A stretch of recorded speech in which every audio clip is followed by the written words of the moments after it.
Okay तो अपन आज start क्या करेंगे? बाइनोमियल। पर बाइनोमियल स्टार्ट करने के लिए सबसे आसान हम पहले भी पढ़ चुके हैं, तो हम यहां लिखेंगे, ये लिखा है x प्लस वाई का पावर n, और इसका बाइनोमियल एक्सपांशन कैसे होता है? इट इज nc0 y का पावर 0 x का power n minus 0 and that is x का power n plus nc1 y का power 1 and then it is x का पावर n माइनस 1। एक और लिखेंगे nc2 y का पावर 2 और x का power n minus 2। Last but not the least, it is ncn y का power n and it is x का power n minus n, that is 0। ये आपको हमेशा आना चाहिए। तो ये x प्लस वाई के पावर n का बाइनोमियल एक्सपांशन है। ओके तो लिख लीजिए सब लोग, ये लिख लीजिए, मतलब जो लोग ऑनलाइन देख रहे हैं वो बाद में इसको लिख सकते हैं, बाकी लोग भी अपने हिसाब से लिख सकते हैं। तो हमने x प्लस वाई के पावर n का बाइनोमियल एक्सपांशन लिख लिया। क्या ये क्लियर है? Okay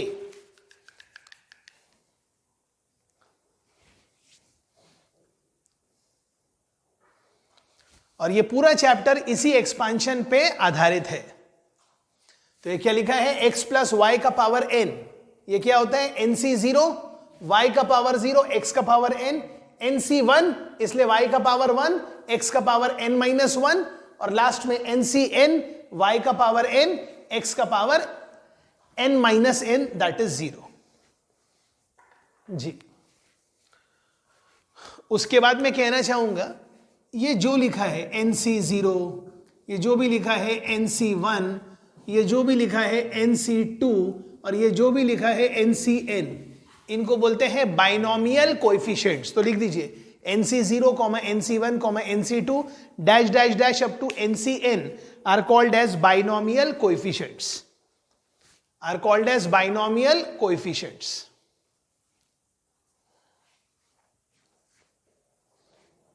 they are called as binomial coefficients. लेकिन अगर आपको थोड़ा सा और मजा लेना है तो मैं कहता हूं, अगर हमारे को ये बाइनोमियल कोएफिशिएंट पे यकीन नहीं हो रहा है, मतलब बाइनोमियल एक्सपांशन पे यकीन नहीं हो रहा है, तो चलिए हम स्कूल विजिट करते हैं। तो जब आप स्कूल में गए थे तो आपने ये फॉर्मूला लाखों और करोड़ों बार यूज किया था, a प्लस बी का होल स्क्वायर, जो आप सबको मालूम है a square plus 2ab plus B square. पर ये कैसे आया था? ये a और b ये दो बेगर्स हैं, और ये जो ऊपर 2 है ये 2 कॉइन्स है, मतलब आपके पास 2 कॉइन्स हैं और 2 बेगर हैं। अब आप चाहो तो दोनों कॉइन A को दे दो, आप चाहो तो दोनों कॉइन B को दे दो, आप चाहो तो एक कॉइन A को दे दो और एक कॉइन B को दे दो, लेकिन आपको दोनों कॉइन देने। तो आपने इसको स्कूल में कैसे पढ़ा था? A square. A स्क्वायर का मतलब है आपने दोनों कॉइन A को दे दिए, या फिर यहां पे B स्क्वायर भी होता था, मतलब आपने दोनों कॉइन B को दे दिए, या फिर होता था 2ab। ये 2 से मत प्यार करिए, A का पावर 1 B का पावर 1, मतलब एक कॉइन A को दे दिया और एक कॉइन B को दे दिया। A स्क्वायर के बगल में कुछ नहीं लिखा है, मतलब 1 लिखा है, AB के बगल में 2 लिखा है, और B स्क्वायर के बगल में कुछ नहीं लिखा है, मतलब 1 लिखा है। बोलिए हाँ या ना? मतलब ये सब इसके बाइनोमियल कोएफिशिएंट्स होने चाहिए। तो अब हम क्या करेंगे? इस फॉर्मूला को बाइनोमियल एक्सपांशन से लिखेंगे। एक बार फिर से, a प्लस बी का होल स्क्वायर, तो पहले आएगा 2c0, 2c0, b का पावर 0 a का पावर 2, प्लस 2c1 b का पावर 1 a का पावर 2 माइनस 1।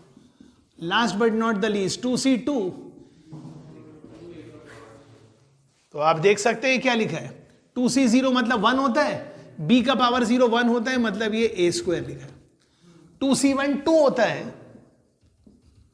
और 2c2 1 होता है, तो ये और ये एक ही है। मतलब आपको जाने अनजाने में बाइनोमियल एक्सपांशन पहले से आता था, बस आपको पता ही नहीं था कि आपको आता था।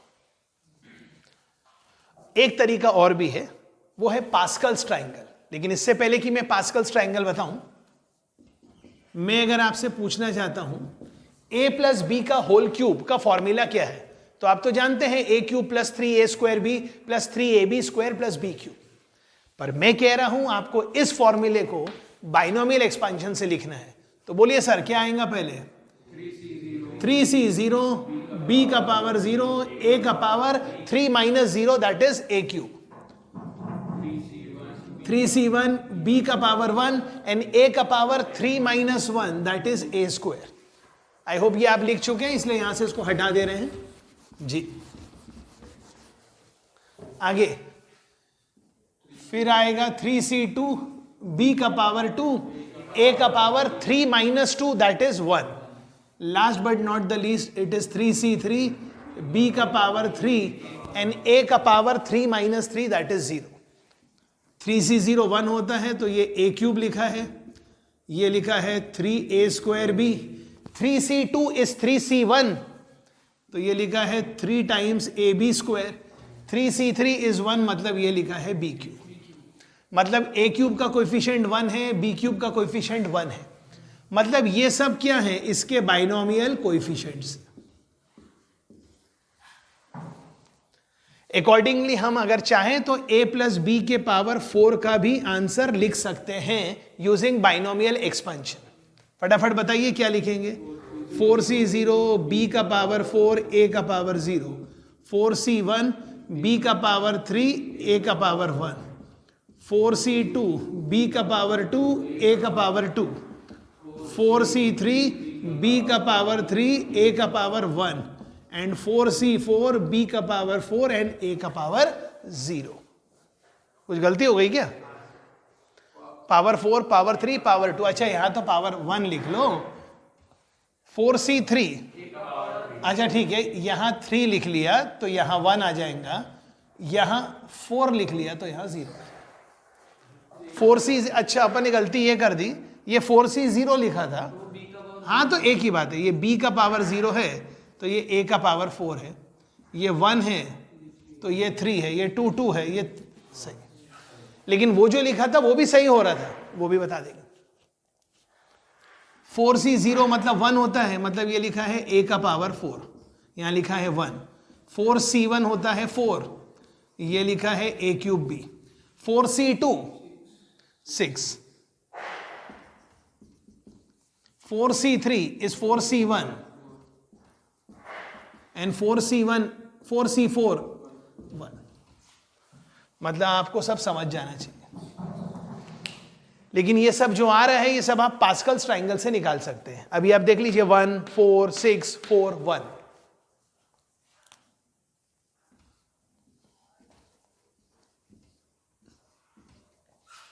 ये जितने भी बाइनोमियल कोएफिशिएंट्स हैं ये सब आप पास्कल्स ट्रायंगल से भी निकाल सकते हैं। तो आई होप आपने इतना लिख लिया है। तो मैं आपके लिए पास्कल्स ट्रायंगल बना के दूंगा और आपको बताऊंगा ये बाइनोमियल कोएफिशिएंट्स हम पास्कल्स ट्रायंगल से कैसे निकाल सकते हैं। डन? ओके, इतना लिख लीजिए प्लीज। और जिनको वीडियो में फास्ट लग रहा है वो वीडियो को पॉज करके पहले लिख लीजिए, फिर वीडियो को ऑन कर दीजिए।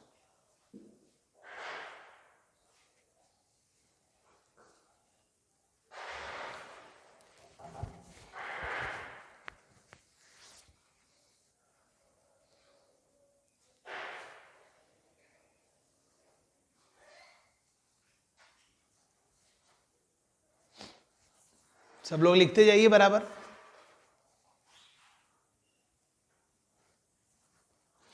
डन। हाँ जी, मैं एक्सपेक्ट कर रहा हूं कि आपने लिख लिया है, ध्यान दीजिए प्लीज। अब ये सब चीज मैं आपको पास्कल्स ट्रायंगल से बता रहा हूं जी।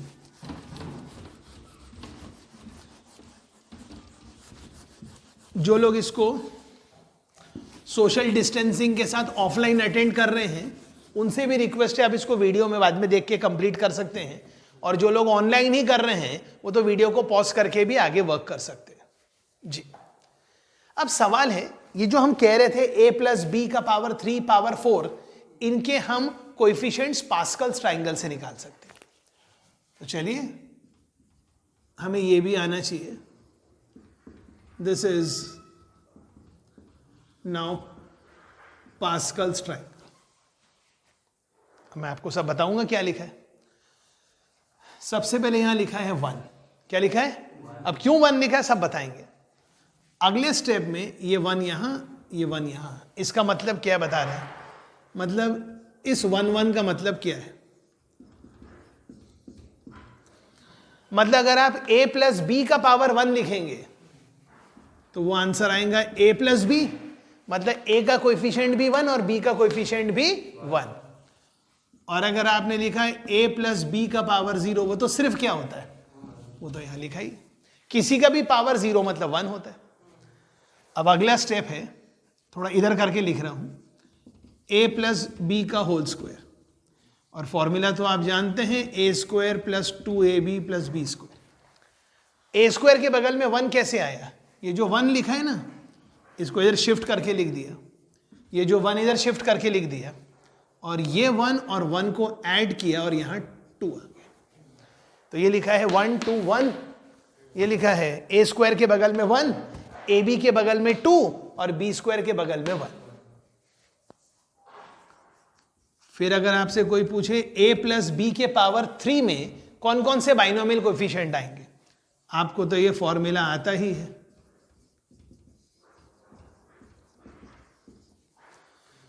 लिखने का तरीका मैं बता चुका हूं, ये 1 यहां, ये 1 यहां, ये 1 और ये 2 को ऐड करेंगे तो 3, ये 2 और 1 को ऐड करेंगे तो 3। तो ये लिखा है 1, ये लिखा है 3, ये लिखा है 3, ये लिखा है 1। अगला स्टेप होगा a प्लस बी का पावर 4। आप अभी से समझ जाइए क्या आएगा, यहां 1, ये वाला 1 यहां पे, फिर यहां पर आएगा 1 प्लस 3 4, यहां आएगा 3 प्लस 3 6, और यहां आएगा 3 प्लस 1 4। मतलब जब आप लिखोगे a प्लस बी का पावर 4, तो यहां पहले a का पावर 4 आएगा, उसके बगल में 1 आएगा, फिर यहां 4 आएगा, यहां a क्यूब आएगा और b का पावर 1 आएगा, फिर उसके बगल में 6 आएगा और वहां पर a स्क्वायर और b स्क्वायर आएगा, उसके बगल में 4 आएगा, वहां पे a का पावर 1 और b का पावर 3। यहां जगह नहीं है लेकिन आप समझ जाइए, प्लस वहां 1 आएगा, a का पावर 0 आएगा और b का पावर 4 आएगा। मतलब आप ये बाइनोमियल कोएफिशिएंट को पास्कल्स ट्राइंगल से भी निकाल सकते हैं। तो ये सब आपको आना चाहिए। एग्जाम में कोई नहीं बोलने वाला कि आपको पास्कल्स ट्राइंगल बना के बताइए, पर आपको सिर्फ आना चाहिए। क्या यहां तक क्लियर है? कमिंग बैक टू दिस, ये सब हमको आना चाहिए।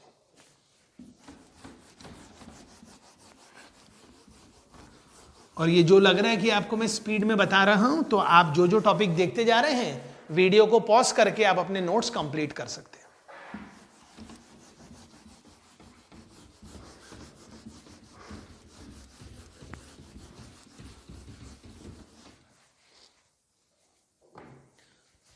Okay, coming back to the topic. फिर से टॉपिक का नाम है बाइनोमियल। फिर से शुरुआत करते हैं। ये लिखा है x प्लस वाई का पावर n। पहली बात, इसका नाम बाइनोमियल क्यों है? क्योंकि इस एक्सपांशन में 2 ही टर्म है, एक x और y।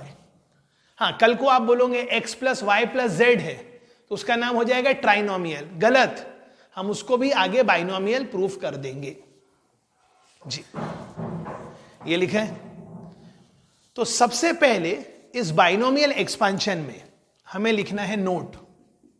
नोट मतलब पॉइंट टू बी नोटेड। तो आप ये नोट निकलने के पहले दोबारा इसको लिख लेंगे और इसके नीचे लिखेंगे नोट। नोट मतलब हमें ख्याल करना है। तो लिखिए पहला नोट। पहला नोट, नोट मतलब 500 और 1000 रुपए का नहीं। नोट मतलब पॉइंट टू बी नोटेड। और 1000 रुपए के नोट तो अब बंद हो गए। तो ना ये 500 का नोट है ना 2000 का नोट है, ये पॉइंट टू बी नोटेड है। सुनाई नहीं आ रहा भाई जी? कुछ लोग बोलेंगे सर मैं तो ऑनलाइन हूं, में से क्यों पूछ रहे हैं? आपसे नहीं पूछ रहे, जो सामने बैठे उनसे पूछ रहे। सामने 3 लोग बैठे हैं 3 कोने पे,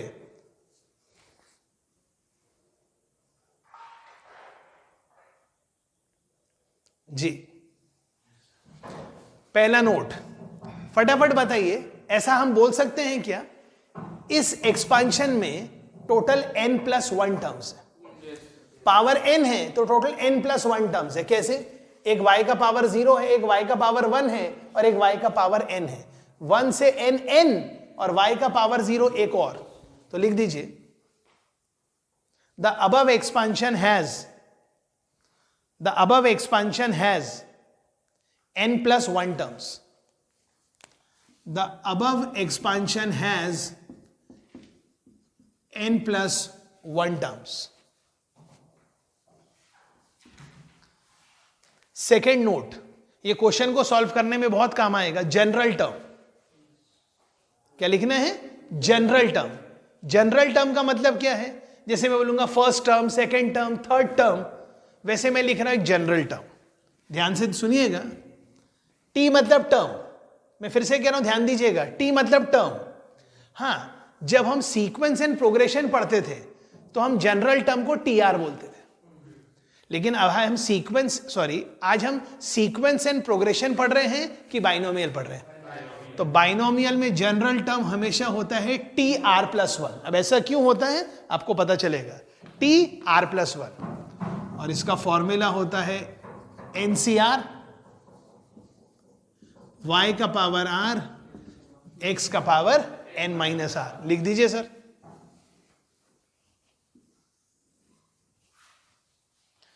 ये इसका जनरल टर्म है, और उसके नीचे ये भी लिखना पड़ेगा वेयर r कहां से कहां तक है? r 0 से कहां तक जाएगा? मतलब जब आप r0 पुट करेंगे तो फर्स्ट टर्म मिलेगा। सर ऐसा क्यों हो रहा है? जब मैं r0 पुट करूंगा तो फर्स्ट टर्म मिलेगा। ऊपर देखिए ये लिखा है NC0, मतलब R0 है लेकिन ये first term. I still repeat, इसका नाम TR+1 क्यों है? क्योंकि R0 है तो वो फर्स्ट टर्म है, इसलिए टर्म का नाम TR नहीं है, टर्म का नाम TR+1 है, मतलब फर्स्ट टर्म में R0 है। ये उल्टा पुल्टा, जब R0 है तो फर्स्ट टर्म, जब Rn है तो वो n+1th टर्म, जब R1 होगा तो वो सेकेंड टर्म होगा, T1+1 T2, और फिर वो देखिएगा NC1, y का पावर 1, x का पावर n-1। क्या ये क्लियर है? तो इसके एक्सपांशन में पहला नोट, इसमें टोटल कितने टर्म्स हैं? इसका जनरल टर्म क्या है? TR+1, और वो है NCR, y का पावर r, x का पावर n-r, जिसमें r 0 से कहां तक वेरी करेगा? ओके, थर्ड,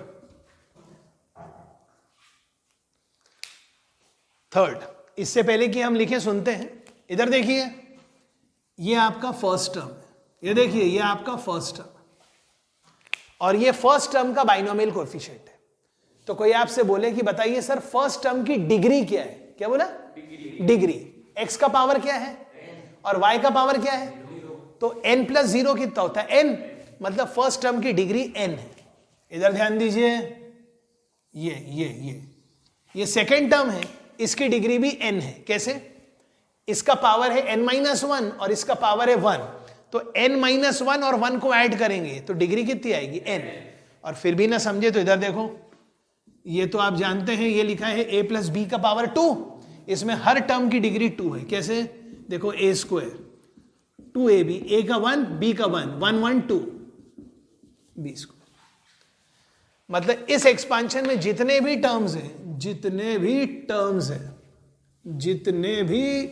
टर्म्स हैं, सबकी डिग्री कितनी है? n। तो लिख दीजिए degree of each term is equal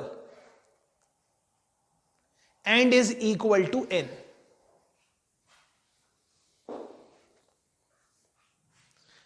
Degree of each term is equal and is equal to n।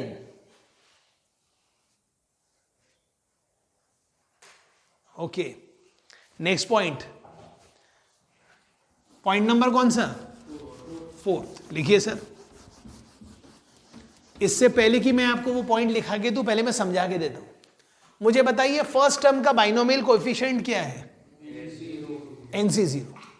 और जो लास्ट टर्म है उसका बाइनोमियल कोएफिशिएंट कितना है? मतलब ये स्टार्टिंग से फर्स्ट है और ये NCN ये लास्ट टर्म मतलब लास्ट से फर्स्ट है, मतलब एंडिंग से फर्स्ट है। तो क्या आपको नहीं लगता NC0 और NCN दोनों की वैल्यू इक्वल है और वो 1 है?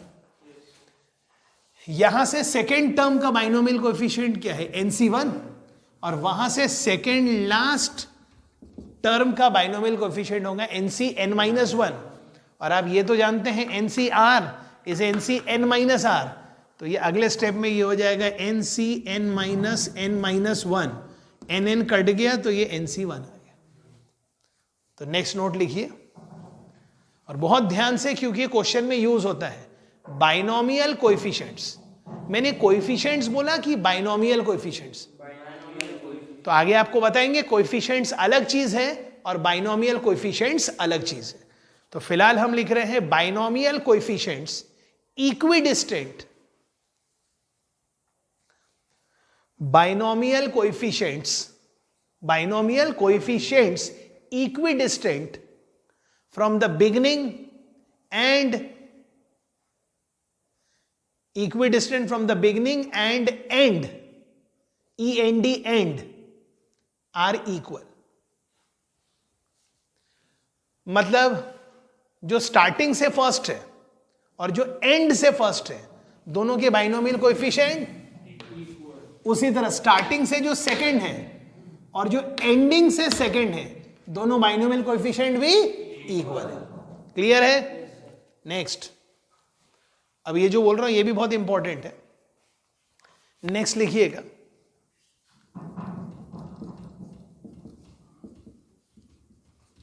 क्या लिखा? फास्ट पढ़िए, लिखिए P+1th term from end, P+1th term from end is equal to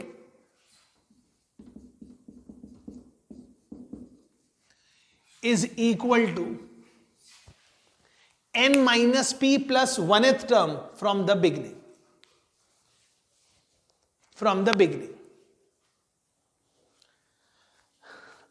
अब ये सही है कि झूठ है पता करने का सबसे आसान तरीका, इधर देखिए सर, इधर देखिए, अगर ये ऐसा लिखा है तो सबसे पहले बताइए इस बाइनोमियल एक्सपेंशन में कितने टर्म्स आएंगे?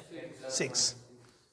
पहले आएगा 5c0, वो लिखना नहीं लेकिन फिर भी बता दे रहे, y का पावर 0 x का पावर 5, फिर आएगा 5c1 y का पावर 1 और x का पावर 4, और यहां आएगा 5c5 y का पावर 5 x का पावर 0।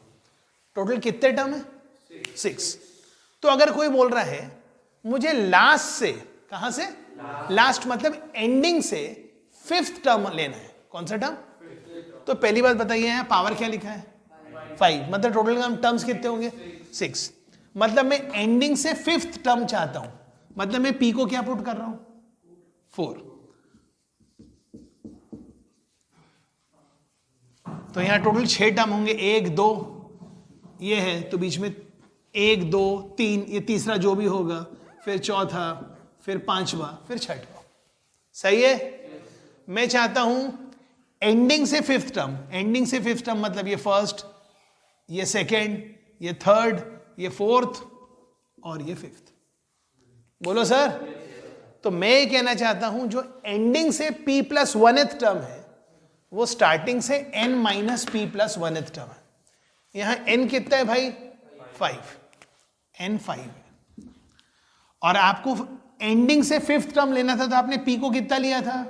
4। 5 - 4 1 + 1 2। तो देख लीजिए जो एंडिंग से 5th टर्म है वो स्टार्टिंग से 2nd टर्म है। वेरीफाई कर लीजिए। नहीं समझा? जरूरी है 5 लेना है, कुछ भी ले लीजिए, पर आपको ये फॉर्मूला आना चाहिए कि एंड से जो P+1th टर्म है वही टर्म स्टार्टिंग से n-p+1th टर्म। ये सब नोट क्वेश्चन में बहुत यूज होने वाले हैं। क्या ये क्लियर है? वेरी इंपॉर्टेंट नोट लिख लीजिए। इंपॉर्टेंट नोट क्या है? P+1th term from the end is equal to n minus p plus 1th term from the beginning. ठीक है, ओके.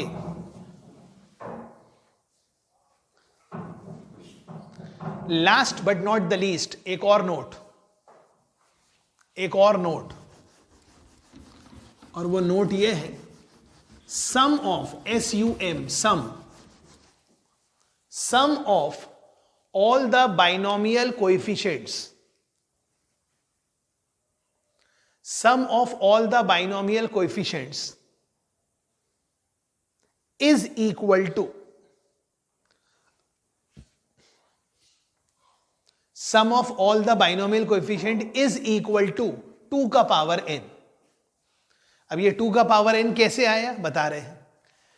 ये लिखा है x प्लस वाई का पावर n और ये उसका बाइनोमियल एक्सपांशन लिखा है. लेकिन आपको क्या चाहिए, NC0 प्लस NC1. लेकिन NC0 NC1 से तो तब ऐड होगा जब ये जो लिखा है ये 1 हो जाएगा. फिर ये सिर्फ NC1 कब होगा, जब ये 1 हो जाएगा. ये NC2 कब होगा, जब ये 1 हो जाएगा. ये NCN कब होगा, आप समझ गए, जब ये 1 हो जाएगा. और इसको 1 करने का एक ही तरीका है, इस ऊपर के एक्सपांशन में x को 1 और y को 1 पुट कर दो.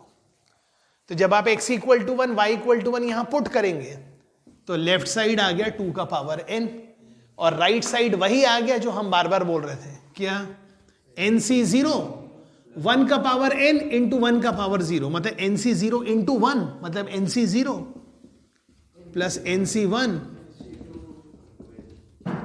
Plus NC. क्या ये क्लियर है, लिख लीजिए.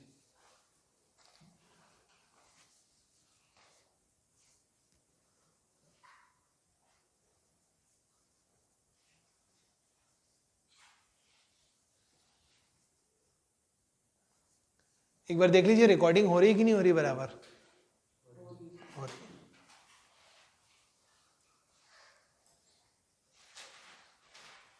तो अभी तक हमने सिर्फ एक ही चीज सीखी, क्या, x प्लस वाई के पावर n का बाइनोमियल एक्सपांशन. अब नेक्स्ट आर्टिकल लिखिए, प्रॉपर्टीज ऑफ बाइनोमियल एक्सपांशन.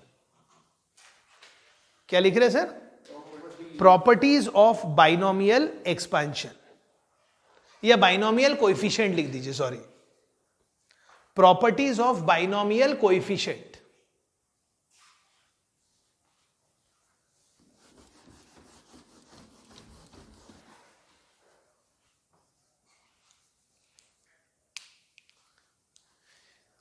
इसके अंदर पहली प्रॉपर्टी लिखी number 1, sum of SUM, sum of consecutive binomial coefficients is sum of consecutive binomial coefficients is.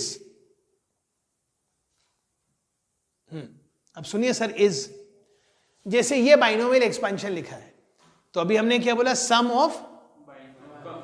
Of consecutive binomial coefficient. ये क्या लिखा है, ये क्या लिखा है, समझने के लिए मान लो ये N5 है, खुद के समझने के लिए. तो ये क्या लिखा है, ये क्या लिखा है. तो कोई हमसे पूछ रहा है कि बताइए 5C1 plus 5C0 plus 5C1 क्या होगा. मतलब आगे वाला हमको पूछ रहा है कि बताइए NCR प्लस NCR माइनस 1 क्या होगा. तो ये आपको याद रखें. अब ये सही है कि झूठ है वेरीफाई करेंगे. ये देखिए ये NCR लिखा है, अरे ये NCR लिखा है, ये NCR माइनस 1 लिखा है. तो आंसर आएगा N प्लस 1 CR. देखते हैं सही होता है कि नहीं होता है. 5C0 कितना होता है, 1. 5C1 कितना होता है, 1 प्लस 5 कितना होता है, क्या 6C1 होता है.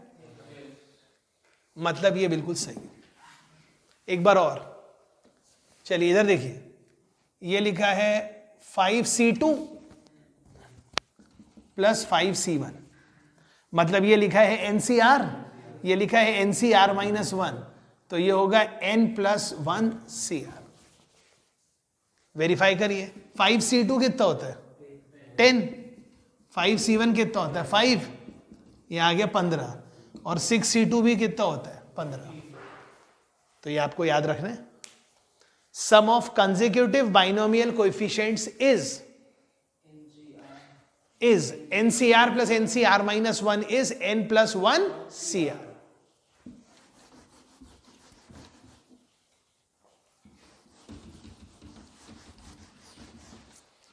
नेक्स्ट है ratio of consecutive binomial coefficients is ratio of consecutive binomial coefficients is क्या लिखा अपन ने sir? Ratio of consecutive binomial coefficients is NCR upon NCR minus 1 is N minus R plus 1 by R. कुछ भी याद नहीं करना, अपन derive कर सकते. कैसे? लिखने से पहले कोई आपको बोले मेरे को NCR बताओ क्या होता है, तो NCR क्या होता है? N factorial upon N minus R factorial R factorial. बोलिए हाँ या ना? और इसको आप NCR माइनस 1 से डिवाइड कर, तो पहले होगा N फैक्टोरियल, बोलिए हाँ या ना? और फिर होगा N minus R minus 1 factorial, और ये आएगा R माइनस 1 फैक्टोरियल, और ये बीच में ये वाला डिवाइड ये है. बोलिए हाँ या ना? सबसे पहली बात तो बताइए, ये और ये कैंसल हो गए, तो ये ऊपर आ जाएंगे और ये नीचे आ जाएगा. तो ऊपर क्या पहुंच गया? N minus R plus 1 factorial, और ऊपर R माइनस 1 फैक्टोरियल. बोलिए हाँ या ना? और डिनोमिनेटर में ये पहुंच जाएगा N माइनस R फैक्टोरियल और R फैक्टोरियल. इन दोनों में कौन बड़ा है? N minus R plus 1 factorial बड़ा है कि N माइनस R फैक्टोरियल बड़ा है? तो अगले स्टेप में N minus R plus 1 factorial क्या होगा? N minus R plus 1 into N minus R factorial. फिर से बोलूं, अरे अगर ऊपर 5 फैक्टोरियल लिखा है, नीचे 4 फैक्टोरियल लिखा है, तो हो जाएगा 5 इंटू 4 फैक्टोरियल. 4 फैक्टोरियल कट जाएगा. तो N minus R plus 1 factorial क्या होगा? N minus R plus 1 into N minus R factorial. तो ये कट गया. इन दोनों में ये बड़ा है, तो ये होगा R into R minus 1 factorial. तो जब वो R into R minus 1 factorial होगा, तो ये R आएगा और R माइनस 1 फैक्टोरियल कट जाएगा. ये आपका आंसर. अरे बोलो भाई, ये सब आपको ख्याल में रखना है, क्योंकि ये सब क्वेश्चन में यूज होने वाले हैं.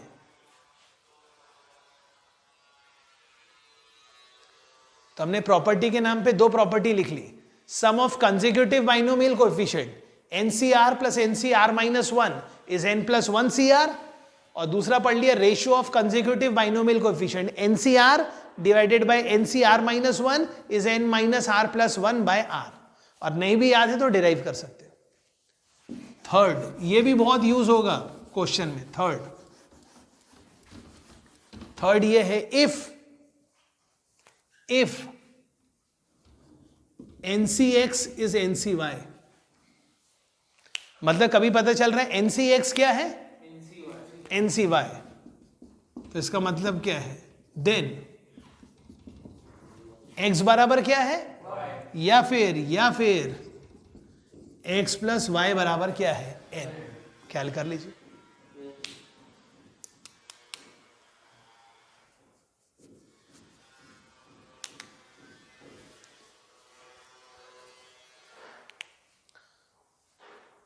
समझने का सबसे बेस्ट तरीका, इधर देखिए,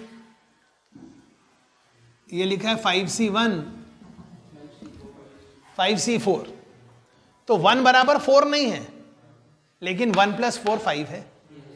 और वैसे भी आप इसको अगले स्टेप में NCR is NC N minus R करके ये कर सकते हैं. लेकिन आपको आना चाहिए कि अगर NCX NCY है, तो या तो X बराबर Y है, या तो X प्लस Y बराबर N है. क्या यहां तक क्लियर है?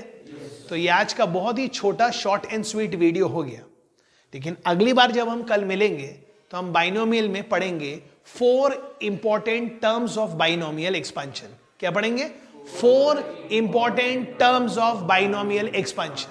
मैं बोलने के लिए 4 बोलूंगा, लेकिन एक्चुअली वो 4 एक पर ही आधारित है, और वो एक का मतलब है जनरल टर्म, जो कि हमने आज ही पढ़ लिया है कि ये x प्लस वाई के पावर n का जो जनरल टर्म था, यहाँ n था तो यहाँ हर जगह n था, और वो जनरल टर्म हम पहले ही पढ़ चुके हैं। T R plus 1 is N C R y का पावर r x का power n minus r, where r is going to vary from 0 to n, 0 to, क्या यहां तक क्लियर है? ओके, बाकी की मुलाकात कल करें।